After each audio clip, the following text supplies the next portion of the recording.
காங்கிரஸ் நிர்வாகிகள் 2 நாட்களாக எந்த ஒரு கருத்துக்களையும் தெரிவிக்காதிருந்த நிலையில், காங்கிரஸ் செய்தி தொடர்பாளரும் மூத்த தலைவருமான திருச்சி வேலுச்சாமி அவர்கள் இன்று ஒரு தொலைக்காட்சியில் பேட்டி கொடுத்துள்ளார். இன்றைக்கு கிருஷ்ணனுடைய அந்த செய்தியாளர் அந்த நேர்காணல் மீண்டும் ஒரு பேசுபொருளை உருவாக்கி இருக்கிறது. தமிழக வெற்றி கழகத்தோடு காங்கிரஸ் நெருங்குகிறதா அல்லது நெருங்கிய கூட்டணியை உறுதி செய்ய போகுதா? நான் இப்ப எக்ஸ்பிரஸ் ரயில்ல போயிட்டு இருக்கேன்.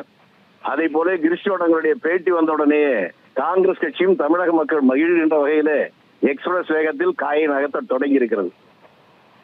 அதுதான் அவருடைய பேட்டியின் மூலமா தெரிய வருகிறது.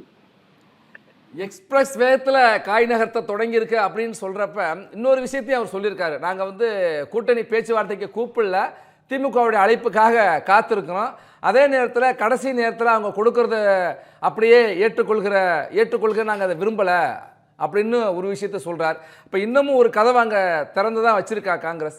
திறக்கிறதல்ல, அதாவது அவர்கள் மீது, அதாவது பொதுமக்கள் மத்தியில யாராவது சில பேர் முழுவதும் தெரியாமல் இருந்தால் அவர்களுக்கும் இங்கே கடந்த காலத்தில் எப்படிப்பட்ட நிகழ்வுகள் நடந்தது என்பதை புரிய வைக்கின்ற வகையில ஒரு பேட்டியில் அவர் சொல்லியிருக்கிறார்.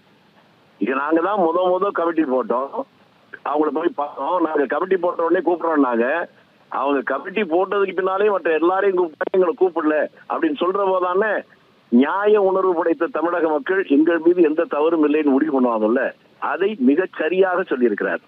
இல்ல, இப்ப நீங்க முதல்ல பேச்சுவார்த்தைக்கான குழு அமைத்து நீங்க இன்னும் காத்திருக்கிறீங்க. பேச்சுவார்த்தைக்கு குழுவே அமைக்காத கட்சிகளை கூப்பிட்டு திமுக பேசுது. அப்ப திமுக காங்கிரஸை கழட்டி விடுதா அல்லது காங்கிரஸ் திமுகவை கழட்டி விட்டு தமிழக வெற்றி கழகத்தோட கரம் கோர்க்க போகிறதா?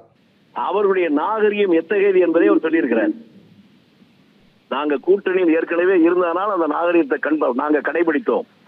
அவர்கள் அந்த நாகரிகத்தை கடைபிடிக்கல.